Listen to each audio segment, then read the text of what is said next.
What up, Mike? Toronto. VK on the beat. Check. I'm in Toronto where you wanna get the city love. I'm from Toronto where you wanna get the city love. I'm in Toronto like we wanna get the city love. My city love me back for my city love. I'm in Toronto. Welcome to episode 1320 of Toronto Mic'd, proudly brought to you by Great Lakes Brewery, a fiercely independent craft brewery who believes in supporting communities, good times, and brewing amazing beer. Order online for free local home delivery in the GTA. Palma Pasta. Enjoy the taste of fresh, homemade Italian pasta and entrees from Palma Pasta in Mississauga and Oakville. RecycleMyElectronics.ca. Committing to our planet's future means properly recycling our electronics of the past. The Advantaged Investor Podcast from Raymond James, Canada. Valuable perspective for Canadian investors who want to remain knowledgeable, informed, and focused on long-term success. Pumpkins After Dark. Use the promo code TOMIC15 and save 15% this month at pumpkinsafterdark.com. And Redley Funeral Home, pillars of the community since 1921. Today, making his Toronto Mic debut, is Erik Tomas. Welcome to Toronto Mic, Erik. I'm jealous. You got more sponsors than my program does. Erik. That's a long list. Holy crap. That's good. Well, listen, they all complement each other. Yes, you know, I know you they can do. eat, Good you for can you. drink, you can die. I've got you covered. Die. You can invest wisely. You Yeah. can enjoy the Halloween season. Erik with a K, Thomas, no H. Only because it screws people up. It should be ERICTHOM, but I just started to change it, screw people up, and it works every time. I had a screw up recently where I thought I had Chalk Circle's Chris Tate, and I actually had a different local musician named Chris Tate. Everything the same spelling. Really? Do you ever get mistaken for Sportsnet's Erik Tomas? No, I don't. I've never run into that. I know he exists. He's got an H, though. Well, yeah, that's true. But no, I know that he exists, but I've never had anybody say, "Oh yeah, you're." No, you're not. You know. So it's we're okay. I mean, we've been around a while. He's been around a little bit. So he's been around a bit. You've been around a long time. I think what's interesting about this conversation is that people will say, Erik Tomas, that is the Raceline radio guy. You are the race car. So my buddy Peter Gross, he's the horse race guy. Yeah, no, Peter. You're the car race guy. Took my place at CFTR. Okay, I got to write this down because we are going to talk. So we're going to talk a great deal about CFTR. Yeah. So Peter Gross, I just want to get this. Yeah, he's a horse racing guy. He has a podcast called Down the Stretch, and he's got it advertised on the side of his car. And when you pulled up, and I want to tell this quick story, maybe you're the broadcaster, you tell it.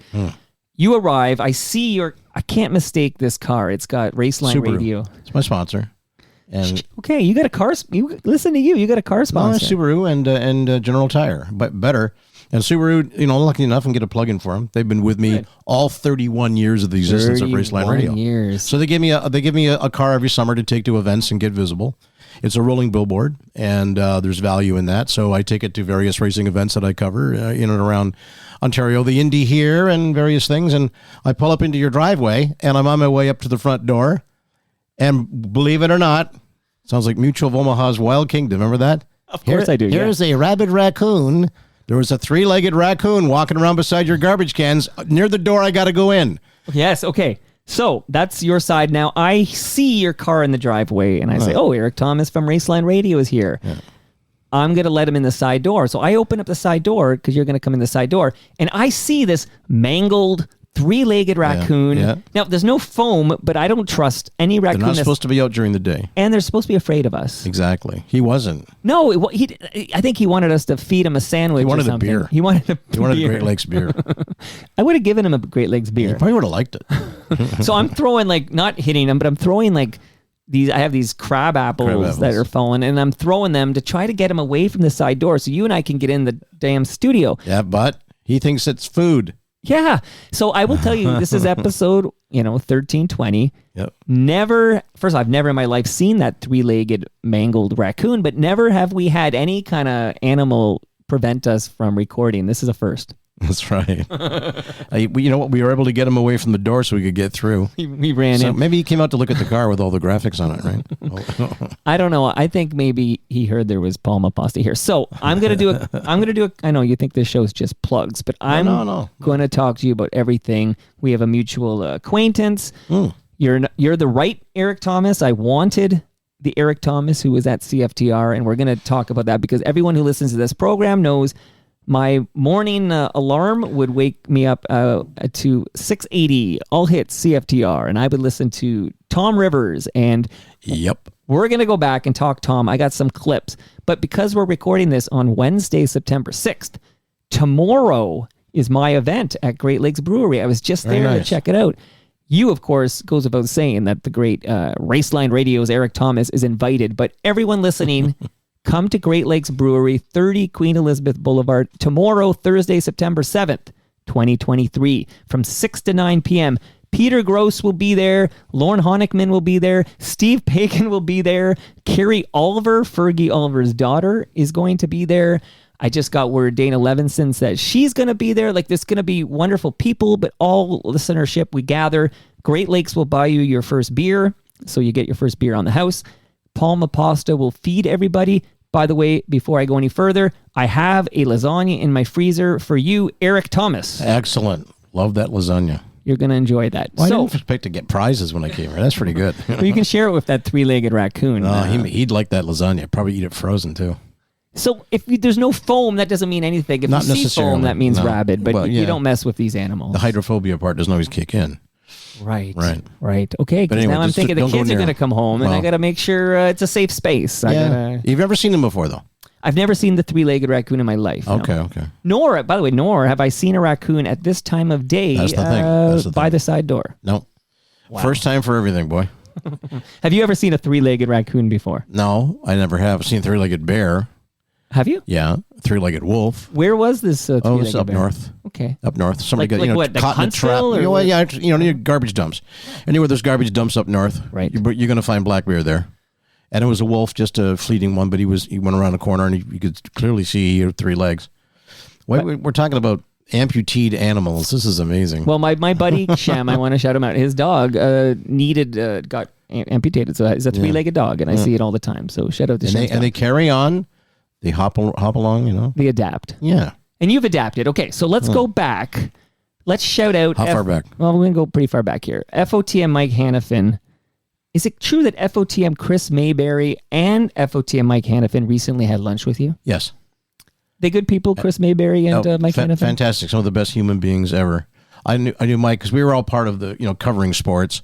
Mike Hannafin was at CFNY, and I got to know him there as he was covering sports, and Chris Mayberry did the same thing for CKEY, and we just sort of formed this little unofficial rat pack where we all had the same sense of humor, the same interests, and we all got along so very well, and the friendship lasts to this very day. And Maybo's retired now. You can take Canadian Press guy, one of the best readers and writers out there. Mike Hannafin, extraordinarily intelligent fellow who does just about everything and has written for the Weather Network and other places, and has written sports and is an astronomy buff and just an all-around good guy. And we're still very good friends. We had lunch, about a month and a half ago? So they're good guys. Well, he wrote me a note after the lunch, and then he wrote me another note, which I'll get to in a minute. But after the lunch, he said that you gotta have Erik Tomas. Now, I'll tell you, that's what he said to me. Before I heard that from Hannafin, I'm sure at some point I reached out to you, unless I accidentally reached out to the wrong Erik Tomas. You might have. I don't recall that you did, because I certainly would have responded. And would you have said yes? I have heard of you. I heard of you. You have a reputation. Is it a good reputation? Yeah. But you hadn't heard about the 3-legged raccoon that guards the studio. We might have to call your company 3-Legged Raccoon Productions. Hey, yeah, I would do that. You could do that. Erik, you said how far back do you want to go? Obviously, I need to talk to you about CFTR, but tell me, what is the first media gig that you had? Like, what did you have before CFTR? Oh, wow. Well, I worked in Niagara. I was born in Niagara-on-the-Lake, 1953, so I'm 70 now. You look good for 70. Thank you, man.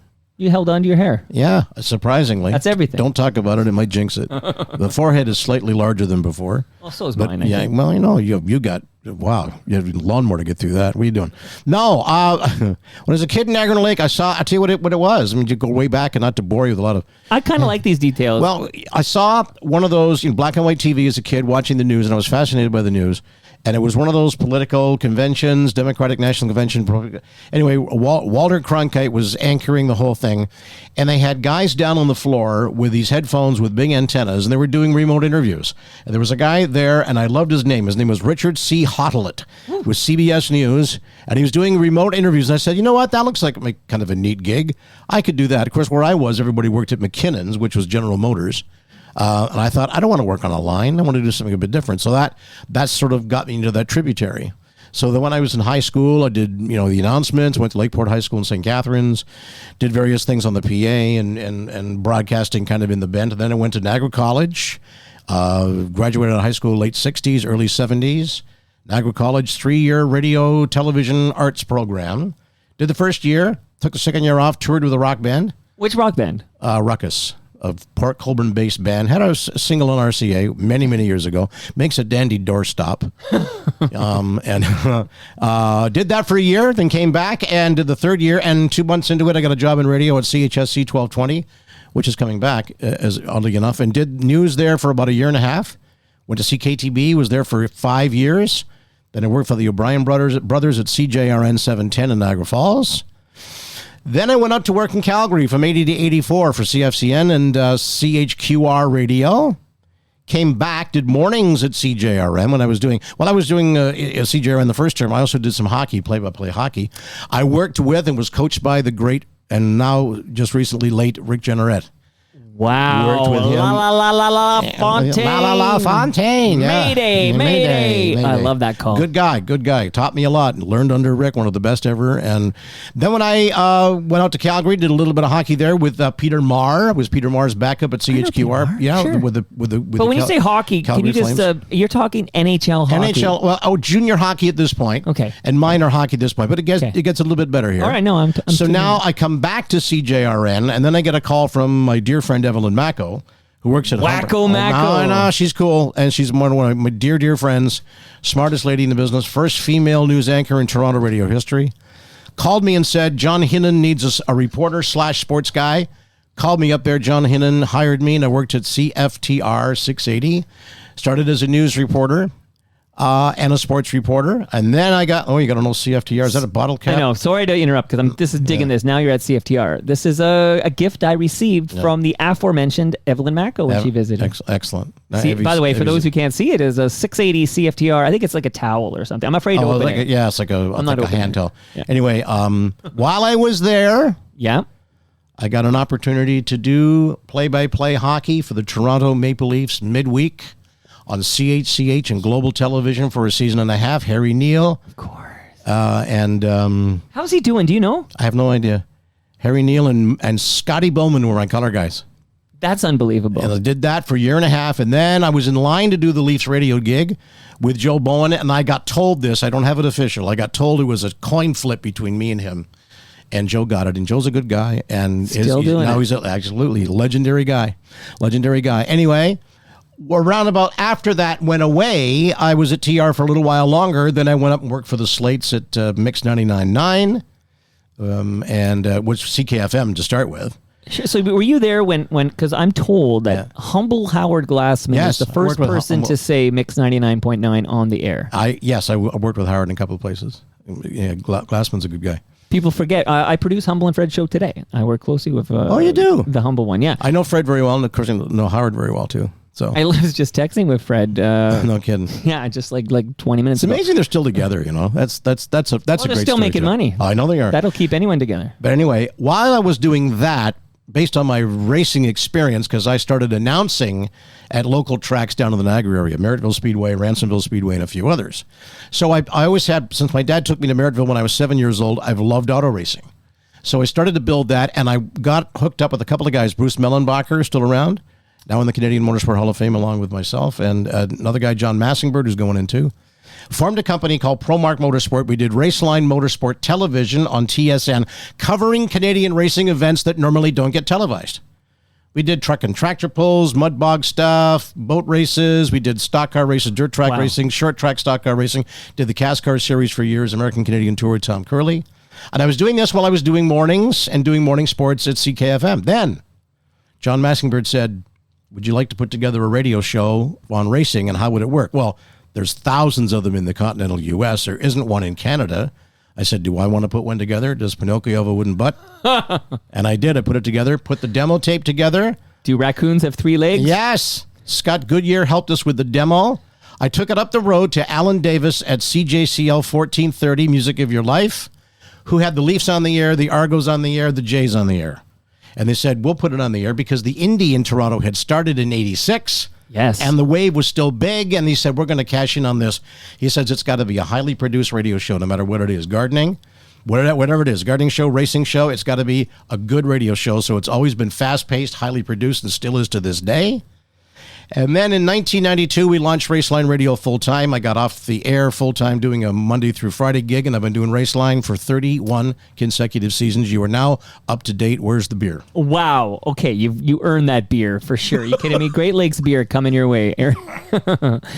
Oh my goodness. Okay, so that's a great overview. Now I get to stop me. That's amazing. I get to pick at. No, I wanted to hear your bio, and then I'm gonna pick at like certain things along the way. Sure. But I do need to shout out because what I like to do is I like to promote shows that happen on this day in Toronto Mike history. So you've got 31 years. I got 11 years of this program, but I'll say on this day, whoever came over on this day, Erik Tomas made his Toronto Mike debut.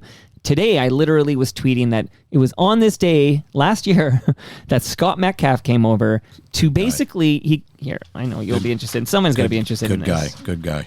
He came over to basically, with an audio history of the Fan 1430/590, and here's the binder he gave me. So that's literally 30 years of all sports radio in this market. And the way it tied in was just after we put Raceline on the air, CJCL 1430 switched to 590, became the Fan.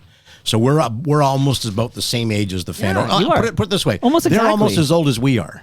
Well, I'm sure that this is the 31st birthday around here. That around this time is the 31st birthday of the Fan 1430 being all sports. Mm-hmm. You're telling me you're 31 years. Look, 31 and 31 are the same number. See how good I am at this? No kidding. That's why I was able to count those. No, it was kind of ironic that it happened that way, because right after we jumped on the air, because when we first put Raceline on the air, it was CJCL 1430. And then about 5 minutes later, it became the Fan 590. Right. Okay. Wow. Now, you mentioned, calling Molson Indy on CJCL. Is it true that you would call these indies with people like was Dan Schulman part of the team that was calling the Molson Indies? Not then. No, he wasn't calling the races. Maybe when I did a race, we called the race live on the air.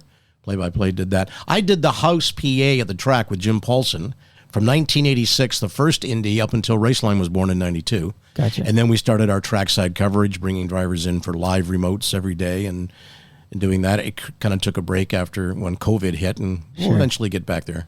Okay, because I saw a note, and now you're here to set the record straight, that you called a couple of Molson Indies with Dan Schulman, Howard Berger. Yes. Oh, yes. Okay. Yeah. Later on. Yeah. They were the pit reporter guys. They were the pit reporter guys. See, because I just this morning watched a Canada basketball game called by Dan Schulman. He does a lot of collegiate ball for ESPN in the States. Is there any sport you can't call? Danny gave us probably the best compliment ever, because Dan is certainly well represented and certainly well respected, I guess is the right word. He said, Raceline Radio is the best produced radio show I've ever heard.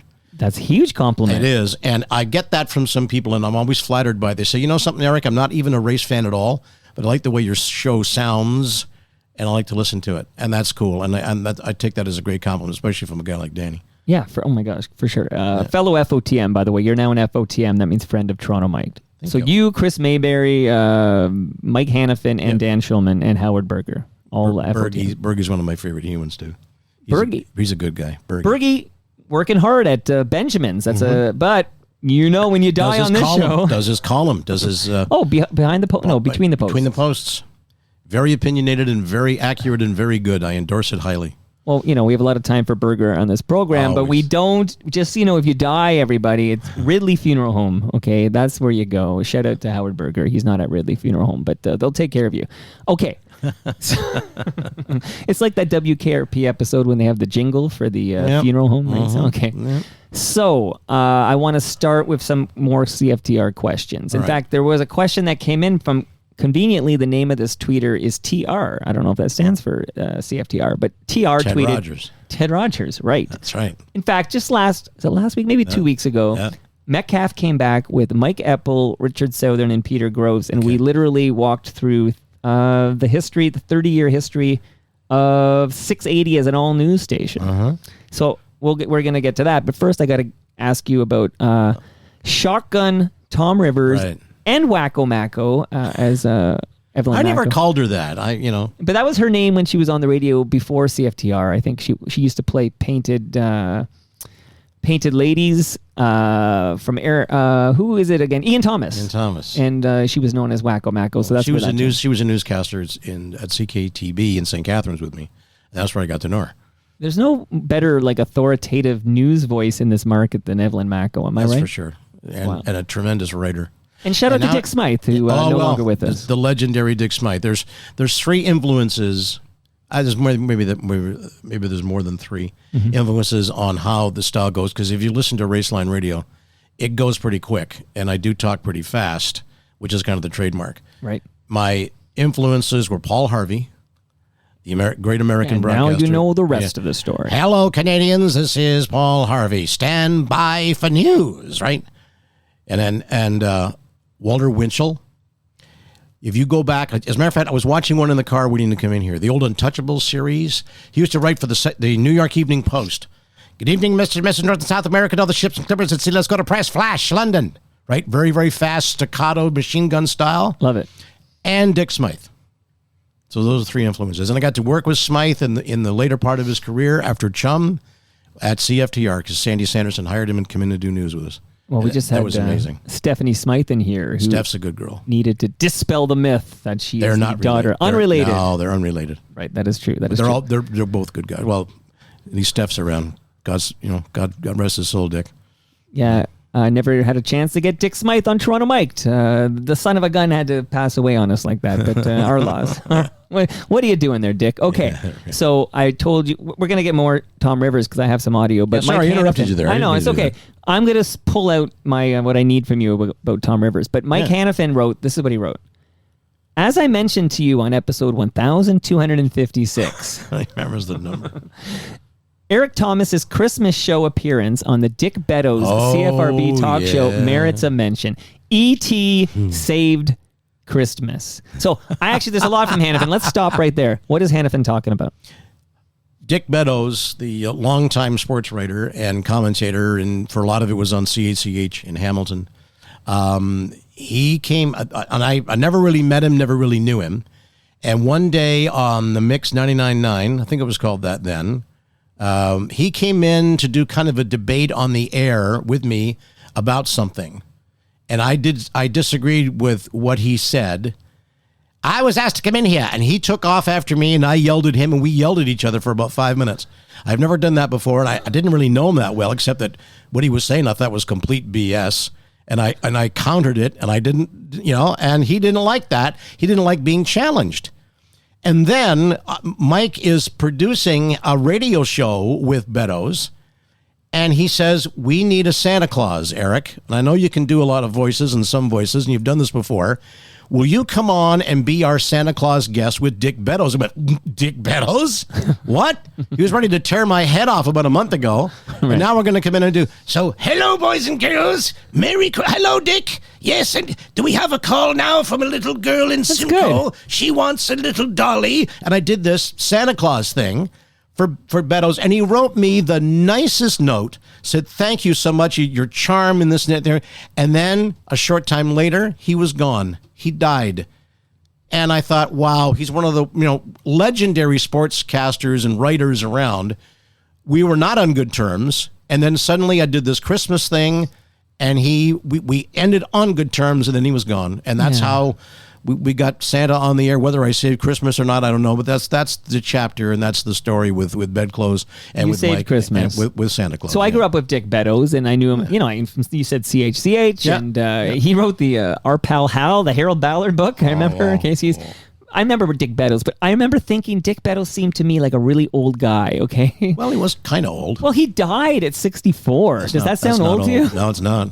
No, it's not. He's one of those guys, I feel I like... thought he was older than that. Everyone is that does. all he was? 64? Everybody thought Dick Bettles died at 88. I would have picked him in the 80s, like Milt Dunnell or something. Oh, somebody like that. Yeah, like Milt Dunnell, yeah. 64 years old when he passed away. Holy cow. He's just one of those guys who presented. He was a wonderful writer. He had quite a turn of phrase. He had a wonderful command of the language, and he could describe things. And if he thought you were a phony baloney, and remember he wrote something on Rick Vive and his posing, and Ballard was just a big puff up. He used to call it just a big puff up, and he took his hat off. Remember, he used to be on the air with his hat on. The hats were famous. And then absolutely. he was going to make a point. He took his hat off, like, "Oh, are you going to fight me, Dick?" That's good. That's like when Walter Cronkite, if he takes off the glasses, he's going to tell you JFK is dead. That's the way. Oh yeah, it looks at the clock. Okay, so two interesting things about Bettles before I move on to that is that Beto is an Etobicoke guy, so we're now broadcasting from southern Etobicoke. Let's shout out that Dick Bettles was like an Etobicoke guy. I think he was like an alderman at some point for Etobicoke. He might have been. Yeah, and let's shout out the style. You mentioned the hats, but. Yeah. I'm pretty sure that Don Cherry was influenced for his wardrobe by something. Dick Beto. You're on camera. Be colorful. Right. Entertain me, and there you go. There could have been a connection there. But that's the story with Mike and Santa and love it and bedclothes. Okay, he's got more. So this is the Hannafin show. Sorry, what were you saying? Go back to TR2 when you want. We can tell. Oh yeah, I got more TR. I even how long do we have anyway? How long is this? Well, how long do you got? Hey. I actually invited someone on today. I don't have a dentist appointment or anything. I'm all right. She was on Much Music as a VJ, and she has an interesting history beyond that. And I said, hey, it's time you come on Toronto Mike. And she slides into my DMs and goes, I love it, but I don't like long podcasts. So now I just need, it's like, why? What's long though? Like, what is long? Go? I'm not going to, if it has a natural ending at 60 minutes, I wrap up. Like, I don't force you to go 90, but sometimes there's more than 60 minutes of content. Can be. Yeah. Well, I got to get your CFTR stuff here. Okay. Sure. So Hannafin says, yes. Erik, and you alluded to this with your Santa Claus, but Erik Tomas has a wide range of amazing voice impressions, including Danny Gallivan. Would you do a little Danny Gallivan for us? Hello, everyone. This is Danny Gallivan from the Montreal Forum, Toronto, leading Montreal 2-1. And here's Lemaire firing it high and wide, and that shot, Dick, has got to whisk your mind back to the series in 55 with the Rangers and the Canadians when your sainted father scored that goal in overtime to give the Canadians from the Montreal Forum Hockey Night in Canada. Well done. That's great. I was hoping. I haven't done that in a long time. No cannonading in there. I feel like cannonading shot. The story for that is he wanted to say a cannon-like shot, and it came out cannonading. And he said, and I remember one time I had a letter from a woman who was upset because I used the word cannonading, and she said, Danny Gallivan, there is no such word as cannonading. And I said, young woman, there is now. Right? When you can coin a phrase, absolutely. Okay, more Hannafin. I get it. All Hannafin all the time. Well, he's got nothing else to do but write. Good gosh. He's got mountains to climb. I can see him in a kayak. He goes for these 95-mile hikes and goes straight up mountains. He's living the life. I'm a little jealous, to be honest. He's a good guy. Erik Tomas was a great influence on me while he was a radio reporter at CFTR. I was just breaking into the Toronto market, and he helped me learn the ropes, but he put that in quotes, so I don't know why that's in quotes, but maybe it means something else. And later on, when he left CFTR and created Raceline Radio, he passed on a lot of his freelance U.S. radio reporting work to me while I was freelancing after being laid off by CFNY. Yes. Good for you. That's a sweetheart move. Well, we did some, it wasn't unusual for Toronto reporters to do side work. I did a lot of Blue Jay and Leaf reporting for ABC Radio Sports, a little bit for CBS, and another network called United Stations Radio Network, which was Dick Clark's network. And I did some freelance work for those guys. And when I stopped doing regular radio work and reporting to do Raceline Radio, these gigs were still out there. So, Mike jumped in on a few of them, and a few other guys did too. And hey, if you can pass it along, that's great. But it was nice to, it was good chicken wing money. You didn't earn a fortune, but when you wanted to go down, to Buffalo, Niagara Falls, New York, there was enough money to buy some chicken wings and a couple of Strohs, and away you go. So it was good. It was a good gig. So speaking of covering Blue Jays, okay, my favorite Blue Jay team of all time, even though we've won a couple of World Series, and of course I love that like crazy, but I loved the Drive of 85, the 1985 Blue Jays playoffs. Like this was, every night, must listen Tom and Jerry on the radio. Yeah. If it was on TV, I just had Fergie Oliver there. He called that clincher game. Okay. Mike Hanifin writes, ask him about the 1985 Blue Jays playoffs outdoor press box. Oh, my God. The Hollywood Squares press box at Exhibition Stadium, where we all froze while saying, Wally Cox to block to each other. Okay, let me hear this. Well, in the outfield, in what would be, I guess, if I remember correctly, with the old football grandstands, was it the outfield in, I guess, left field? Well, right field went forever. Left field had the grandstand. But the way we were all stacked up there were rows of these like little cubicle row things, but they were one on top of the other, tiered. So if you looked at it from the front, it looked like the old Hollywood Squares thing when you had Mike Hanifin to block in the lower corner. What I remember out there is having to work in winter clothes because it was windy out, because it was always windy there. Right. It could be 90 degrees up, but it's windy. You're so chilly. So you're all bundled up, trying to write with gloves on. But I remember getting harassed and hassled by these drunk D-heads sitting over in the grandstand. There you go, you reporters, you bums, with all your free food and all your stupid report. And there was some guy with the voice range like right there. You could hear everything he was saying. I thought to myself, do I need this junk? Honest to God, they didn't have the room. They didn't have the room because now the Jays are in the World Series. They're in this peanut butter and jelly ballpark that, that they put up with, and they had to shove the regular guys that were there during the week. Yeah, so ALCS. all these out of town goobers could come in and take our spot in the regular press box. We were out in the outhouse out there getting harassed and Wally Cox to block because that's the way we're all stacked up out there. Some of the stuff we used to do is crazy. My memories of Exhibition Stadium, which are many, I got to see many a game there, but I remember Dominion, if you went to Dominion, you can get a ticket for $2 is how I think it was like $4 was regular price for the grandstand. That's going back. That's going back. So for $2, you got a ticket, and then you can sit wherever you want in the grandstand. But I guess, if let's say the Tigers were in town or the Yankees or something, their fans would come across the border for these cheap seats, and they would get drunk and start fights. So it was like, oh, there's a fight there. And I grew up with fights at baseball games was the norm. I don't think I've seen a fight like that since we moved to the Dome. Like, this was just a Exhibition Stadium phenomenon that I thought was normal for baseball. And it's like, where did it go? Yeah, rowdiness, right? Yeah. Well, just the actual fist fights breaking out. And it's like, oh, there's a big fist fight breaking out. If I tell my 21-year-old that, I think he'd be shocked that there were fist fights. They're not as prevalent as they used to be. It was probably the atmosphere. Maybe opening day or something. Maybe there was something in the beer. Made everybody violent. I don't know. Maybe they had the. I guess that would be a little bad. We didn't come to any kind of fisticuffs up in the press box. We almost did in Detroit one time because I caught some little guy who actually looked like Wally Cox at the old Tiger Stadium.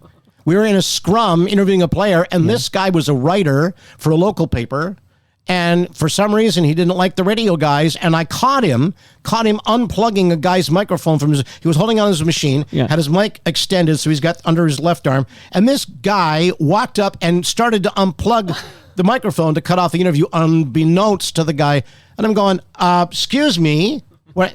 And he took off, and I'm going, oh my gosh, what are you doing? And then you always had to find these guys who were from the lower Goober Bugle newspaper who somehow wangled a press pass and are asking players for autographs in the clubhouse. And these guys are trying to eat their after game meal. And here's some kid asking, and they're taking the baseballs that are on the table that they autograph and give to charities. They're taking the balls out of the theirs and saying, "Can I have your autograph?" Ricky Henderson, can I have your autograph? And he's looking at me going, "What's this?" Howie. You need some cake for that, right? Did you pre-screen these guys? Why are they? We're working and they're up here being fans. Go sit in the seats. Get out of here. Love it. You have a pretty good memory. Like, can you remember? Really. No? Okay, we're going to find out here because I'm curious. How many people covering the Jays in 1985 can you name? Like, can you remember who would be there for a big, I don't know, let's pick on Game 7, Kansas City versus Toronto. I can't remember. You don't have to remember, but a big game in Exhibition Stadium. Yeah. Can you remember who might be there from the press in Toronto? The usual crew, but Beddoes was there. Hanifin would have been there covering, Wally Lennox covering for BN, and I think Chris Maybury would have been there.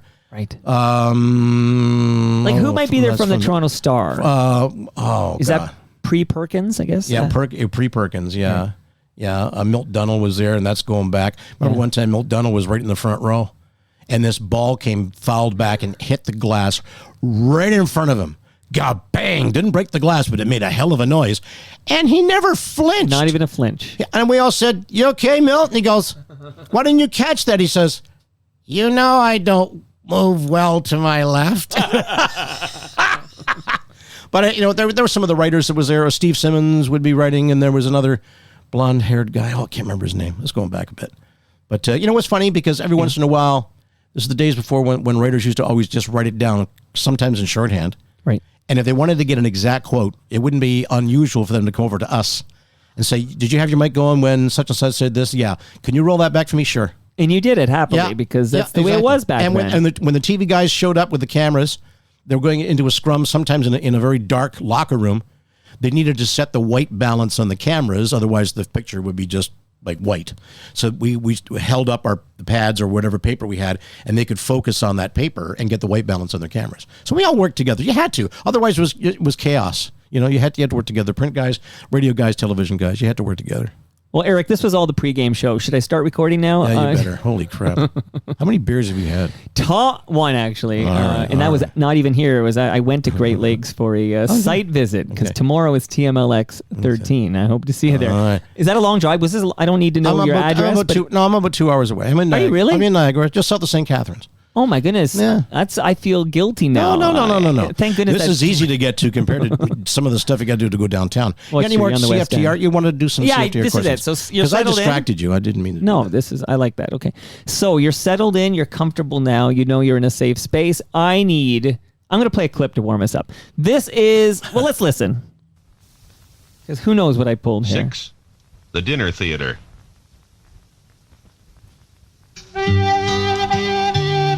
Welcome to the castle. I'm the unfriendly giant. Look up, way up.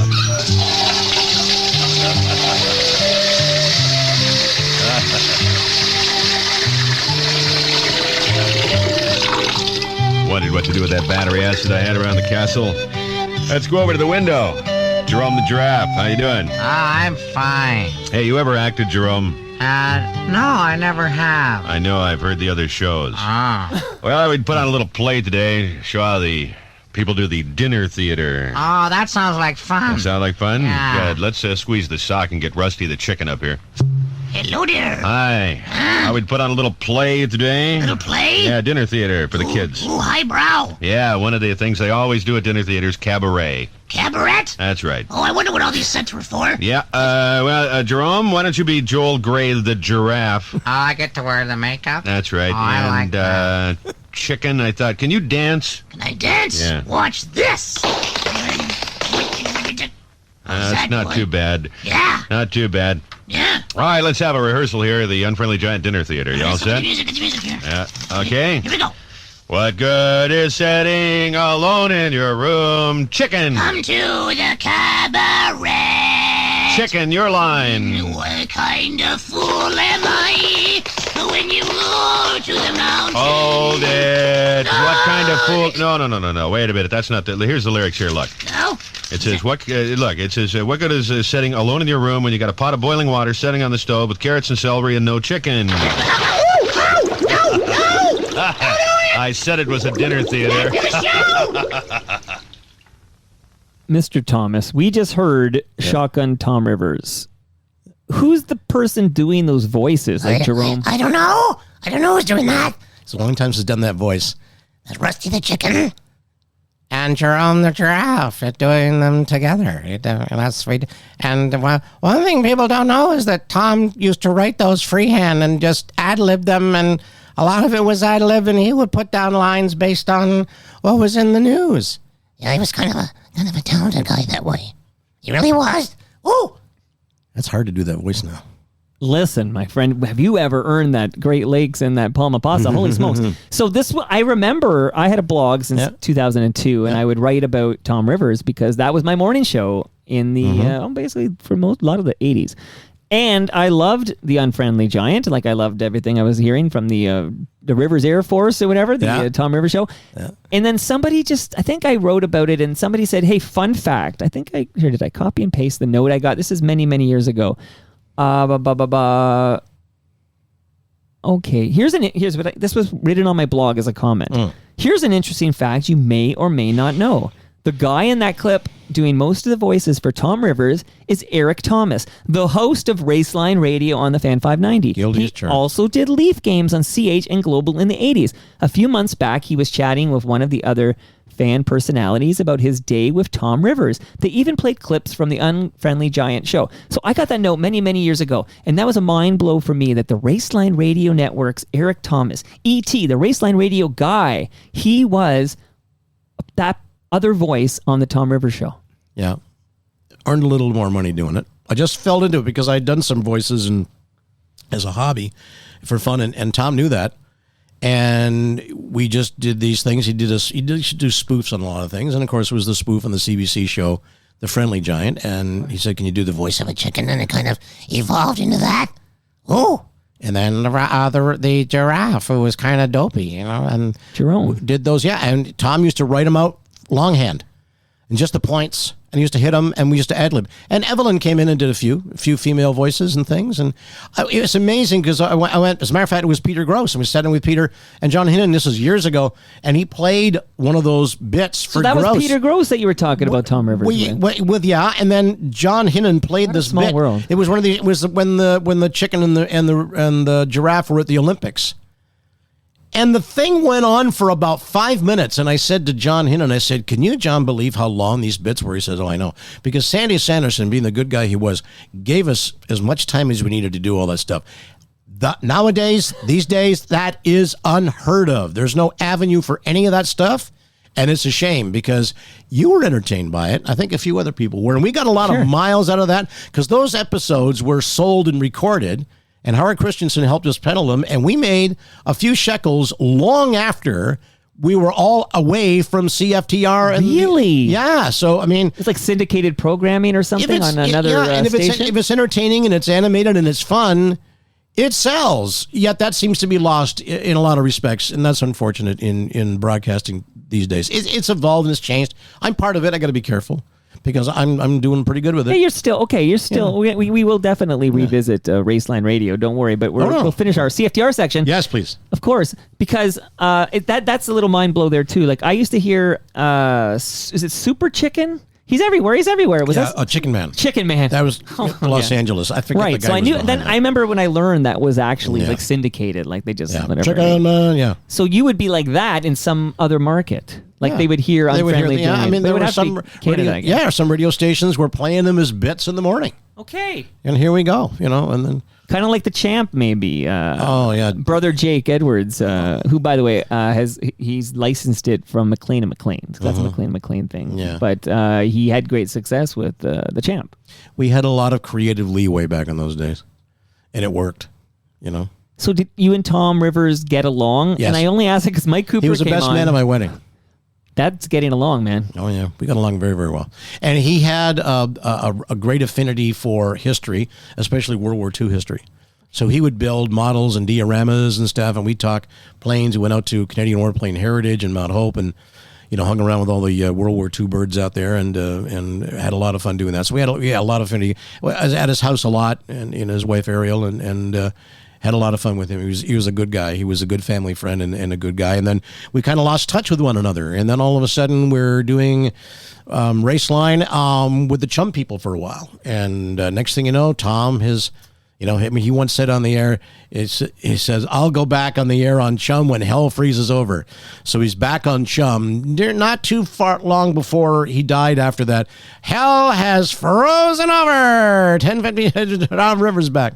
But he was a giant in the business. He was named. He borrowed the name from Shotgun Tom Kelly in Los Angeles, who was the original Shotgun Tom, and is a legend in Canadian radio. And there were very few jocks around that were as good as he was, and at holding an audience. And he had the ability, with a great sense of humor. Him and Doug Avery, the Champ, who was the op, and they did a lot of stuff together. And they had a great sense of humor that we could do this stuff and be clean with it. entertain people and make people laugh. It's such a simple formula, isn't it? Yet it seems to be lost nowadays, which is a shame. Well, I know you have to be careful. Like you said, you're still active. Yeah, I'm still active in it. They let me But do what I want to do. is it just people are risk averse now? Like, I don't feel like there's any room for a Tom Rivers because you weren't quite sure as a program director what Tom might do next, right? We'd never do anything that would get you in trouble. I mean, I'm not going to say he never got into trouble, but I mean, he's not going to come on and openly libel somebody. I mean, Right. But it's changed a lot. It just the room for creativity seems to be gone. It's all regimented. The music is all tight and there's no room to take 5 minutes and be funny. You know, Mike Richards tried to do stuff like that, you know, and that didn't last. And it's unfortunate because he's an incredibly talented guy and I know him very well. He was here 2 weeks ago. Yeah, you know, he was doing Victor Newman and Bob Cole. you know, yeah.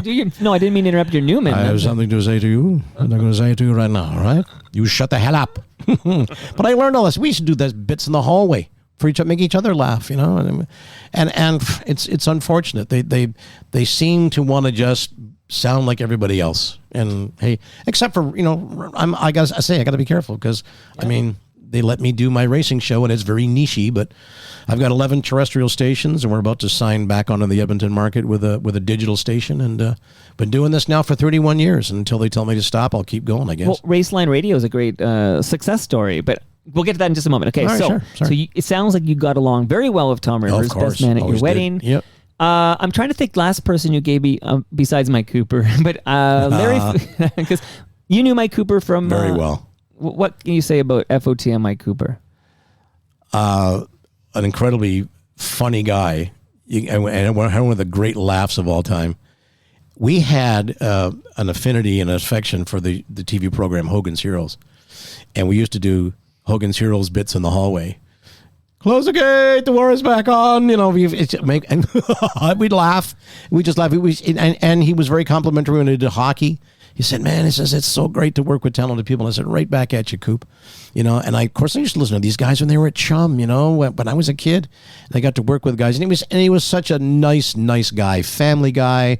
You know, I rented his cottage once for a summer, and he's one of those really, really down-to-earth guys. And he sees you, and you know, you don't see him for years. He sees you, see him, you give him a big hug, and he's laughing like we just worked yesterday. You know, those are some of the great guys in radio that you remember, and you never forget those guys. So when I think back to me listening to 680 CFTR when it was all hits, there's still one voice I would hear back then before it went all news that you hear on the radio in Toronto today. Chris James, who now goes by KJ. On, Boom. Sure. What do you remember about KJ?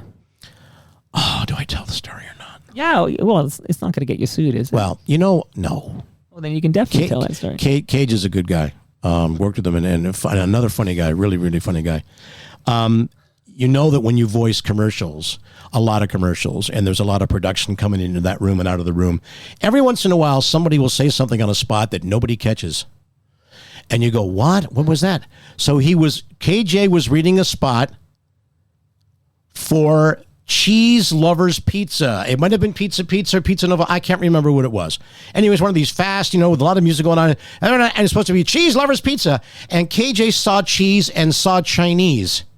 Chinese Lovers Pizza. Oh. But the spot made it on the air and was playing, and they get a call from the sponsor and says, it's not Chinese. There's no Chinese food in the pizza. What the hell are you talking about?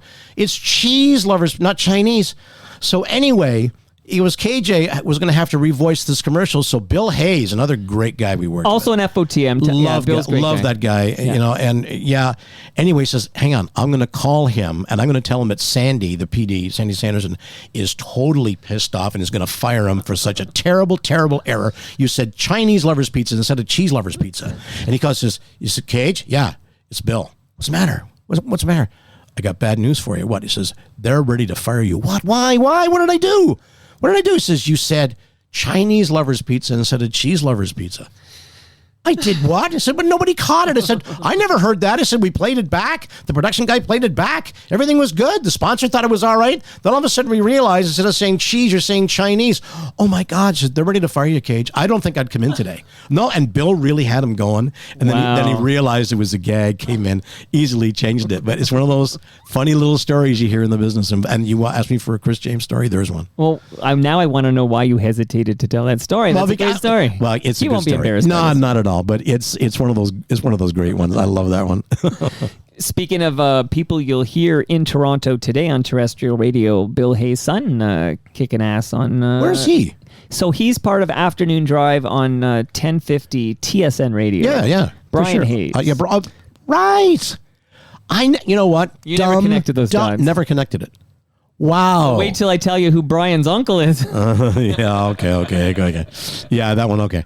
No, I never knew that. Okay, good. No, I got TSN stations on my network. I can talk about them. Yeah, that's the O-Dog. I never realized that was his. Oh, my gosh. There you go, Brian Hayes, son of Bill Hayes, who I distinctly, when he came over, Bill Hayes, I just remember thinking, this man is a sweetheart. He just seemed like a genuinely nice What a voice man. he had, too. Yeah. Lovely pipes. A lot of great voices on CFTR. Okay, one more name. I happen to produce his podcast today, and he's become a good friend. But Larry Fedoruk. Oh, yeah. What can you tell me about Larry? Talented guy. Funny guy. Great writer. Came in as part of the morning show as well, and just had that Saturday Night Live sense of humor. But you remember the Firesign Theater guys? Firesign Theater was another, and then there was the Goon Show with Peter Sellers in England. And Firesign Theater was another one of those comedy troupes on the radio. Larry's humor and demeanor and his timing and his cadence reminded me more of Firesign Theater than it did anything else. But he was an extremely funny guy, good friend, worked for years at CKTB in St. Catharines, and I would be on his show every once in a while and what have you. Now he's got a very, very successful podcast of his own. And nice to see. Later That Same Life, he had When I Was 8, and then that ran its course, and now he does Later That Same Life. That Same Life, and a very, very intelligent and talented guy. And he's still a friend to these days, to this day. He really is. Is there any room on, this is the big question, is there a place on terrestrial radio today for a Larry Fedoruk? Wow. Because you mentioned 610 there. He hasn't been there now, I think, for 5 years. Yeah, and it was more, I don't think it was anything to do with the fact they didn't like what he was doing, because he was funny. Yeah. It was one of those budget things that's been going around. And again, I got to be careful because I do some work for some of these guys. We don't want to get you in trouble. No. I know what you mean. But I mean, it would depend, I think. And I was just talking to somebody the other day that if some of these AMs that are now going west, because the companies are simply unplugging them, that if somebody had some money to front load it and get into a community where you did all local stuff, all local news, you didn't rely on network news, do it the right way, do an overnight show, and if you want to have a talk show and you want to do humor and bring people in for interviews, loosen it up, for crying out loud. I think you could do that, and I mean, because what's happening now, and I mean, I'm part of a network as well. I'm part of that, actually. Raceline Radio Network. Yeah, I mean, all the news comes from one source, whether it's in that community or not, and that just seems the way the trend is going nowadays. So I think that he certainly has his humor covered with podcasts, and he's doing that, and he's been very successful with it, as you have been. That there is room for funny, and talent is funny and talent, and it finds a way to get out to people's ears somehow. And if it isn't on terrestrial radio, it's on the internet, and it'll find a way to get to people. I have faith in that. And I think Larry, he would hook up again with Tom Rivers on CKFM. I don't know if it was mixed yet or not, but CKFM, they work together in the mornings there. So I think between the CFTR and you mentioned Return to 1050 when hell froze over there, there was definitely a 99.9 chapter of Tom Rivers' professional life here. Yeah. Now you're gone before Jesse and Gene show up, right? They were doing Afternoon Drive. When I was so you do overlap. I wasn't sure when you make the jump to I did work with them. I got to know them quite well. Gene more than Jesse. And I've been at a few parties at Evie's place when Gene would show up, and he's a good guy, good funny guy. Those creative people you seem to gravitate to. It's just one of those things. Birds of a feather. There's still a Jesse and Gene laneway at Yonge and Norton. I did not know that. Still there. I took a photo. I biked up there. Are they on the air anywhere, or they got a podcast? You know what? They seem okay. So they definitely have a Jesse and Gene podcast. There is definitely a podcast project that they have, because I do follow Gene on Twitter, and he tweets quite a bit about his podcast. Gene recently moved back. I guess he was west, and then he moved back here because he did come to one of my events at Palma's Kitchen. Okay, and then he moved back west. So I don't know. I know that from what I understand, Jesse did quite well in other industries. Like he might have made some good coin. And he was doing something with importing, wasn't he? He's an importer-exporter, like George Costanza. He was bringing in Art Vandelay, bringing in things of high demand. I don't know what he was doing, but I feel it had something to do with like new age, maybe crystals. I don't want to speculate. It was sellable stuff on shelves. He did quite well. Yeah, though, he did. I think he's a good guy. Another good guy. A photo of his home here. Okay, so now as we leave CFTR, is there any CFTR story you think this guy here sitting in the room with you would want to hear? Because I finally have Erik Tomas on Toronto Mike, and he was there, man. You were there. When the station hit 1 million listeners, that was a huge thing for me. That was that. I can't. Don't ask me the year, because my memory is shot. I can't remember the year. Some people listening to this will go, I remember the year. So how do you know? Is this just the diaries that people filled out, the and you BBM extrapolate? thing, and Sandy and the crew would not fudge this thing, and we finally got 1 million listeners for the radio station, and the morning show was through the roof. And we used to, after the book came out, we used to go over to the local bar there and start drinking at 11 in the morning and not stop until the police came. And we used to celebrate that. And that's when it really was, was all working and pumping on all cylinders. And then just about immediately after that, they took it apart. They put Jesse and Gene in the morning and put Rivers in the afternoon, if I have my timeline right. And that happened. You make adjustments for, you think, you've made the right decision to make adjustments. But they hit 1 million listeners. And I remember that going, wow, that's cool. Do you think that was a mistake when Tom Rivers, he gets bumped to afternoons, and then before he gets let go? Well, hindsight is terrible cliche. Hindsight, early 90s, I guess. Hindsight is 20/20, I suppose. And Sandy had his reasons for doing it. And it never seemed to be the same after that. And I've talked to him about that since, and you make decisions based on what you think might keep it rolling into the next phase. And he's a great program director, and I loved working for him. And sometimes the puck goes in, and sometimes it hits the post and goes out the other side. And sometimes you win, and sometimes you don't. And also, I wouldn't have made the move, but he did, and it is what it was.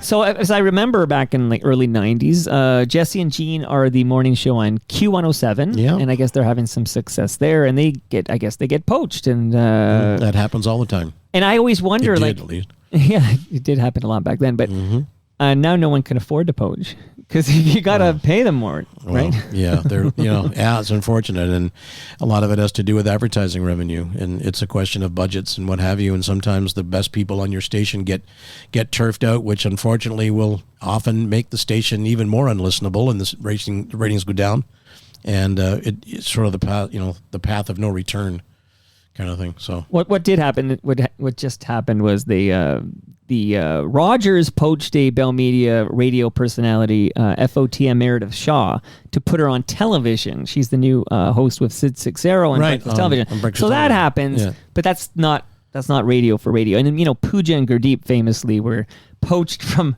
Bell Media's CP24 and became the new CHFI morning show. So I know that stuff happened. Okay, this is your radio talk. No one talks about radio anymore, by the way. Sometimes, once in a while, I get a note and they're like, 640 just fired their program director and they brought in Mike Bendixen.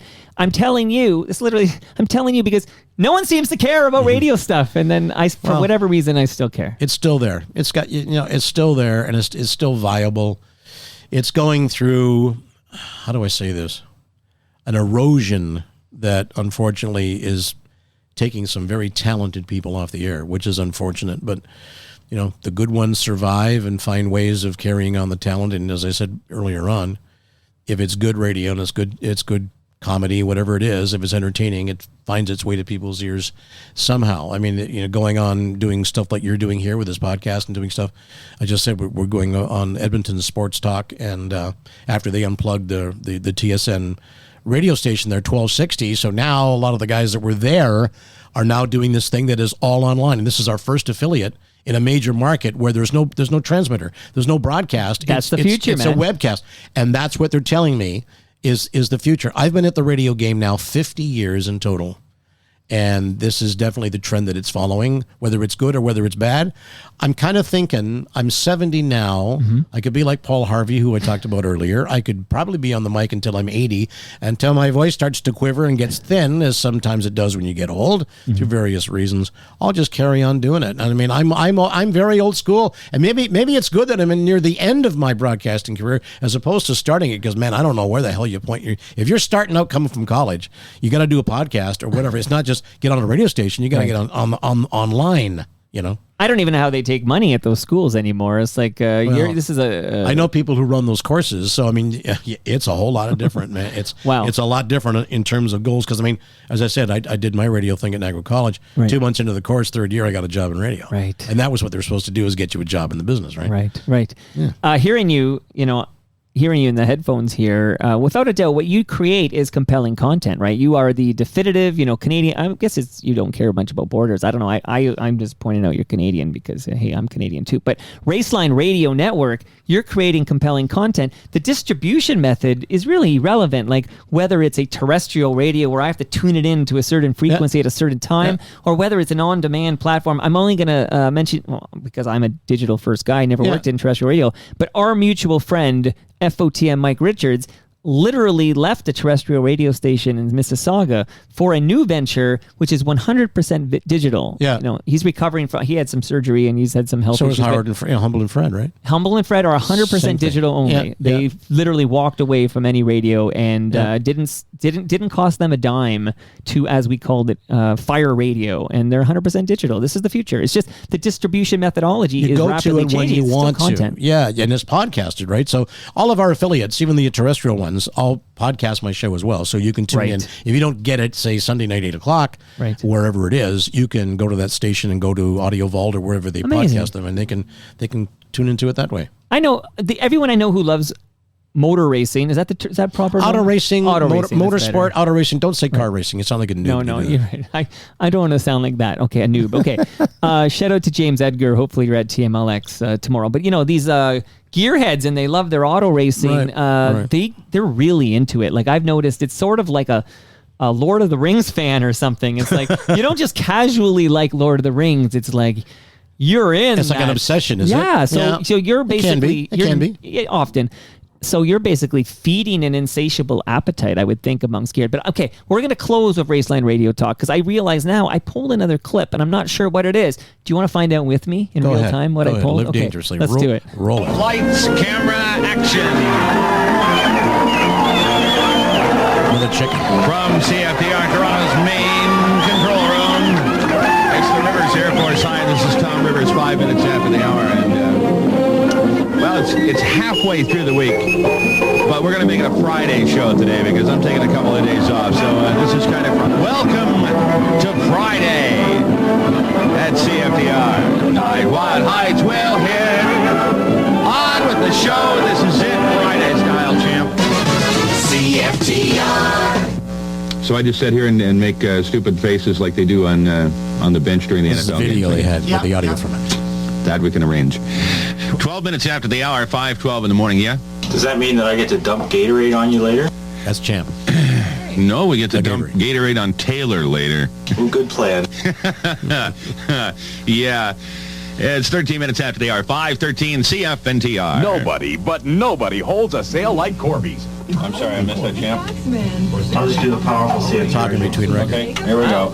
Roll him. That was one thing too, right? Yeah, you can do pop-up video where you get like the info as I'll put this on. Ladies and gentlemen, the financial consultant, religious advisor to the RAF, and just returned from a religious visit to the Holy Land, Dover, Delaware. Ladies and gentlemen, the Reverend Ernie Interest. You are special. I recognize that voice.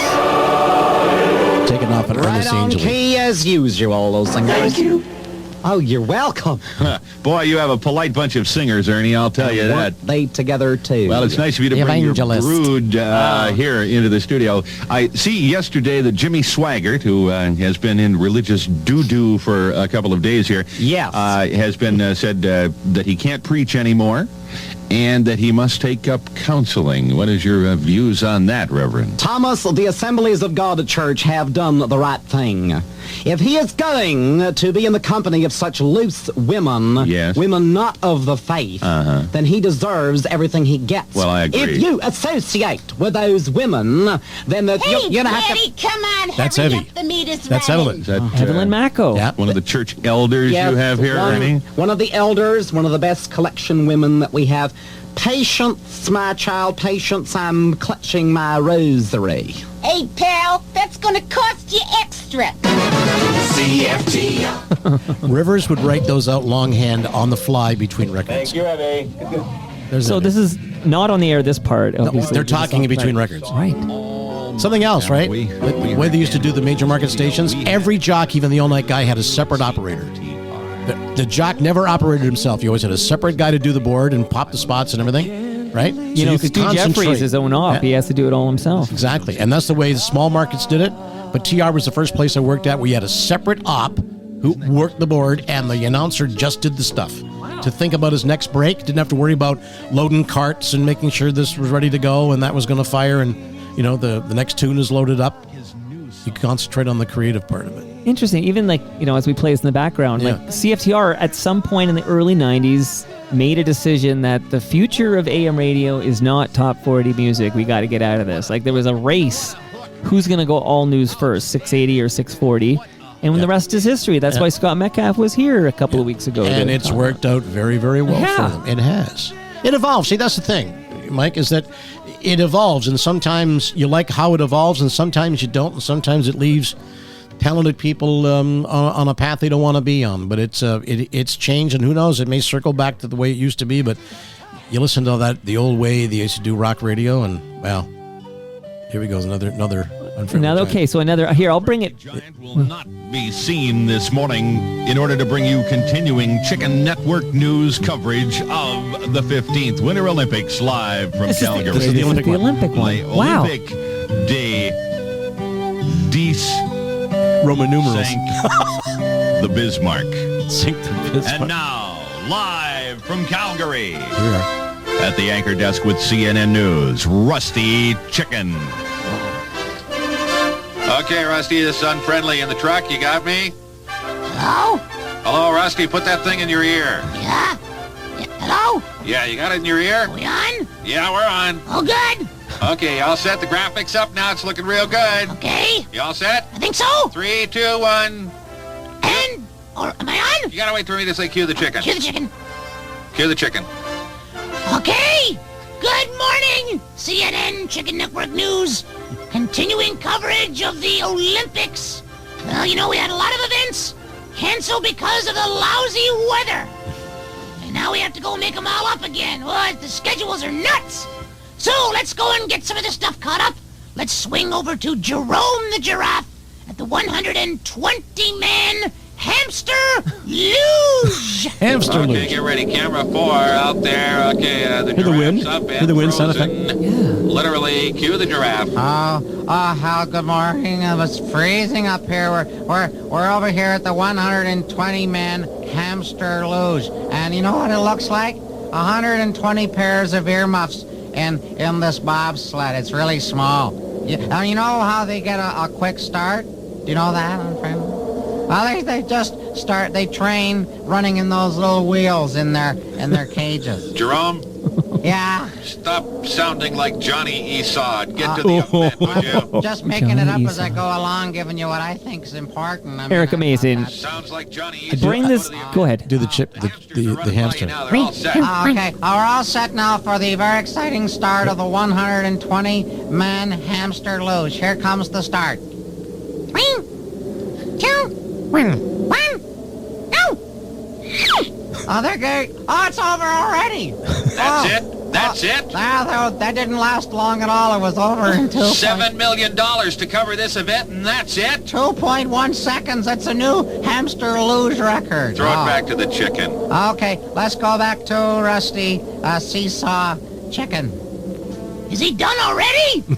I don't know what happened. You're going to have to fill. Didn't have time to go to the can. You're going to have to fill. Go for it. Oh, okay, what do I do now? Oh, I know what we should do. I know! Talk about the medals or The something. medals? Okay? Let's go to the Olympic Square in downtown Calgary. And we'll go to the medal ceremonies, I guess. That's a good idea, but there's nobody there. They just gave you a lot of free space. How and, long this bit is, like I was telling you, right? Yeah, like this is like a 7.5 minute bit. Easily. You're not hearing wild. music. No. You're just hearing this silly little funny bit that's on the air. Here I am accepting the gold That's wild. medal. Okay, I'm glad I played it. I said I loaded it up, and I knew there was a reason I loaded it up. No, that's Okay. good. I'm glad it was Bring good her to hear down. that. Good to So, hear that. Yeah. here, before we get back to Raceline Radio, this has been fantastic, Erica. I'm going to just shout out a few partners that made this all possible. One, this is very important. Pumpkins After Dark. They're coming back to Milton, Ontario. They're coming back to other cities too, but we're in the GTA here. Let's focus on Milton. September 23rd through October 31st. If you buy your tickets now at pumpkinsafterdark.com, you can save 15% with the promo code TOMIC15. Pumpkins After Dark is an amazing event, and you guys should get tickets for your loved ones, your grandkids. Rusty the... You can hear him in the background. You're reading the spot. That's great.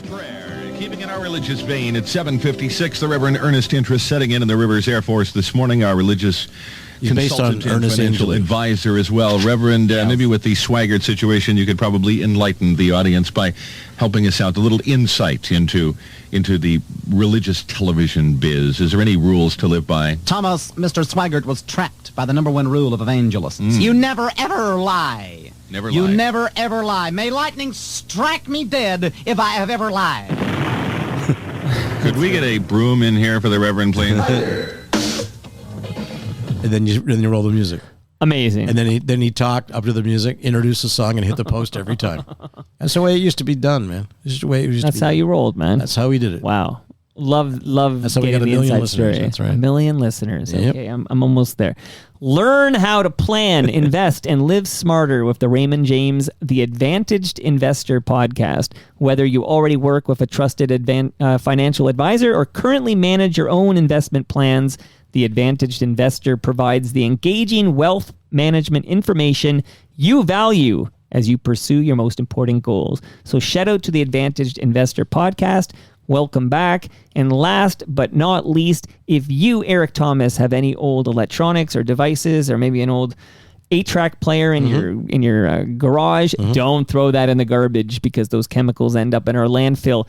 Go to recyclemyelectronics.ca. Find out a depot near you that's been accredited by the EPRA, and you can drop it off and have it properly disposed of, safely recycled. Shout out to recyclemyelectronics.ca. And I know you were looking at that measuring tape. Little measuring tape. That's a gift for you. You Thank got the you, lad. pasta from Palma thank Pasta. You you. got the Great Lakes. And Ridley Funeral Home wants Wow. you to have that measuring tape. And Thank you. You can measure what you wish. Okay. Very, very nice. Thank you. Appreciate So that. you're the Raceline Radio Network guy. That's your new title. But Diamond Dog, when he heard you were coming on, wrote this. You ready? I Diamond do have Dog. an auto racing That's question for you. yeah. I mean, isn't that what's his name? David Lee Roth? No. Yeah, is that what it is? Well, he was I thought Diamond. it was David Diamond Bowie. Dave. That was David Bowie. Okay, right. Diamond Dogs? No, I think you're right. No Cleveland, no Bowie. No Bowie. Shout out to FOTM Michael Williams. Okay. Why is the NASCAR point system so bloody complicated? Good question. Why not just give points based on the finish, with greater premium on winning than there is now? NASCAR is like everybody gets a trophy league, and with how they hand out points. Yeah. What am I talking about, and what do you say to Diamond Dog? We could spend another hour on this. NASCAR is caught doing what they've always done to great success, and what they do because it's based on what they used to do. And that sounds confusing.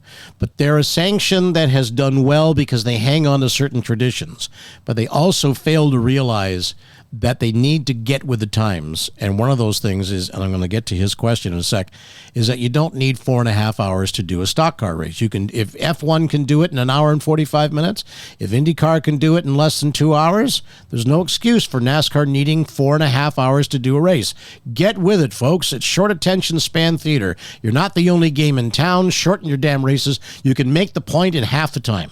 Anyway, what's happening here is they looked at their season and they said, we need to get more television space.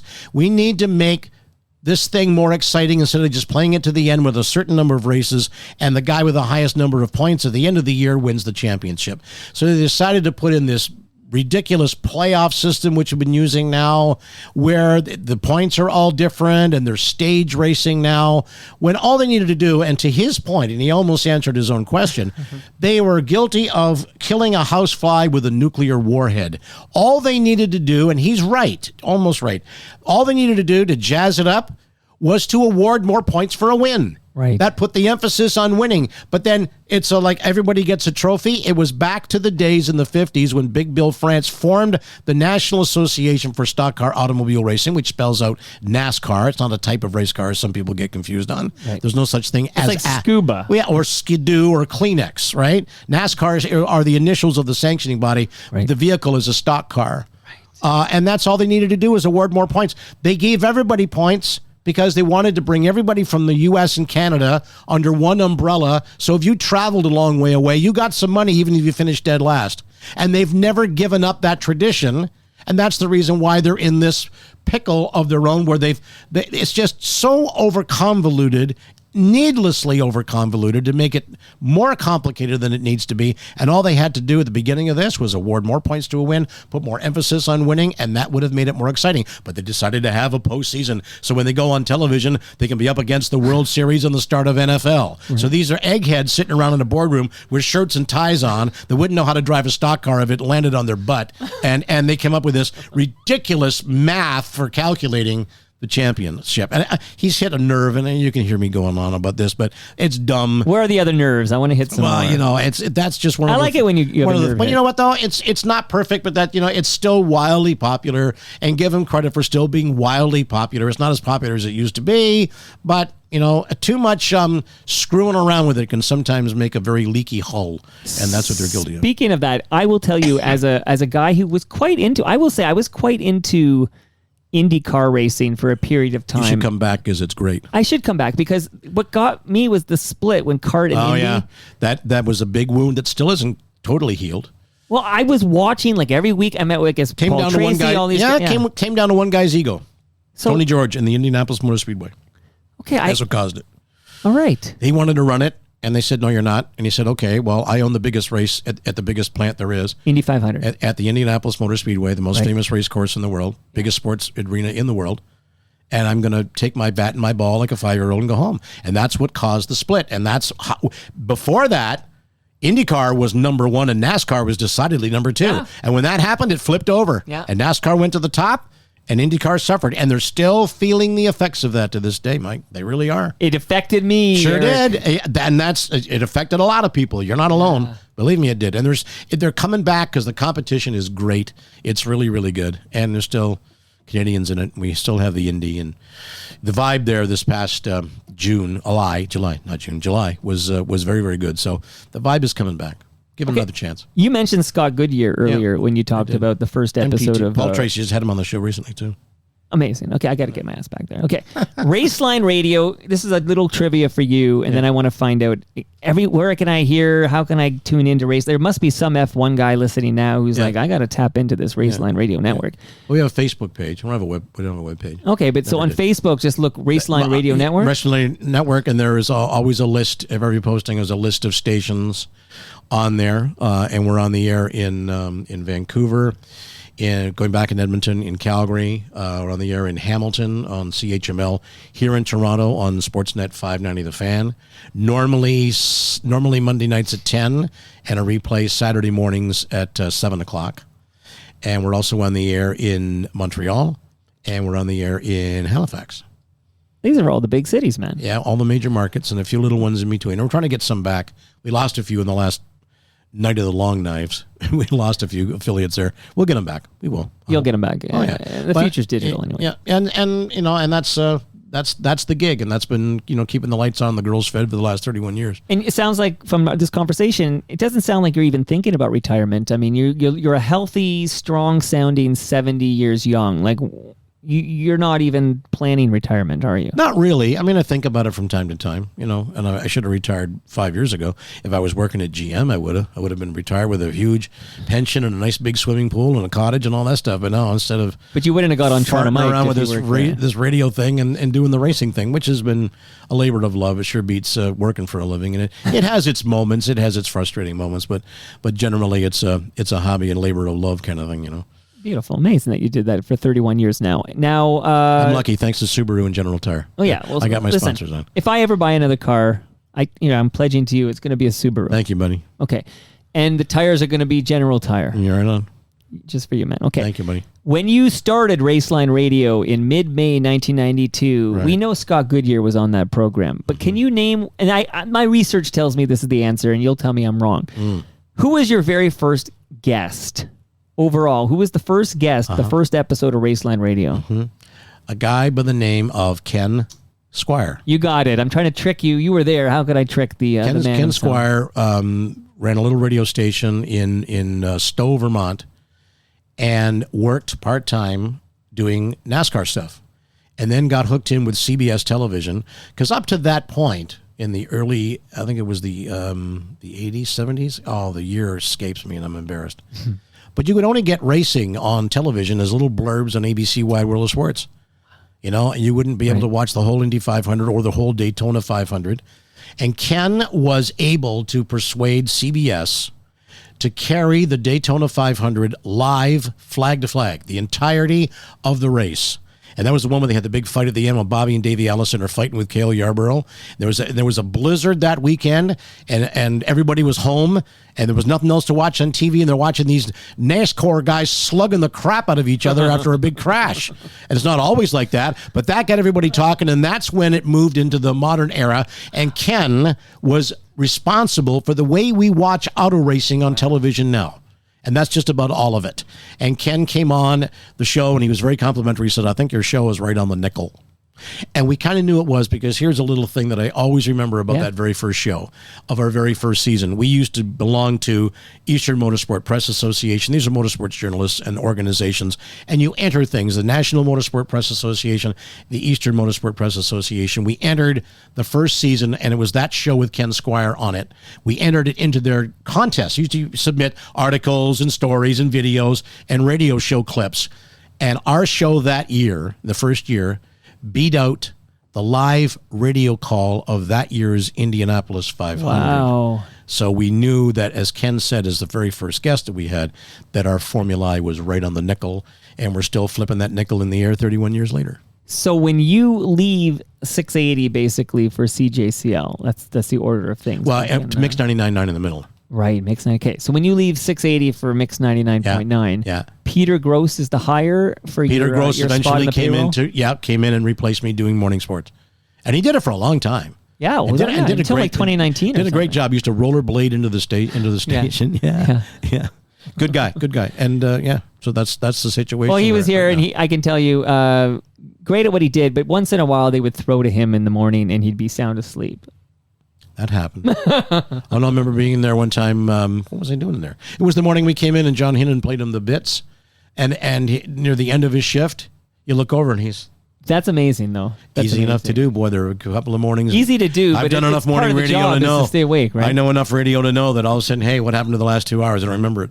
You blacked out. And I had to drive it every morning, and that would happen. That'd be dangerous. So John Hinnon and Peter Gross have something in common in that they were two of the first voices you heard when 680 went all news that day. I think the first voice was Dick Smythe. I think so. And then it was Peter Gross. And we have an emergency. Third or fourth. We need more news. Because as Larry Silver said, Larry Silver, good guy, he says, you're writing all day long. You're trying to fill up a hole that never fills up.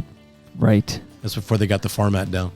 It's like the Seinfeld line about the mail or whatever. It never stops. Like there's always more mail. It never stops. Okay.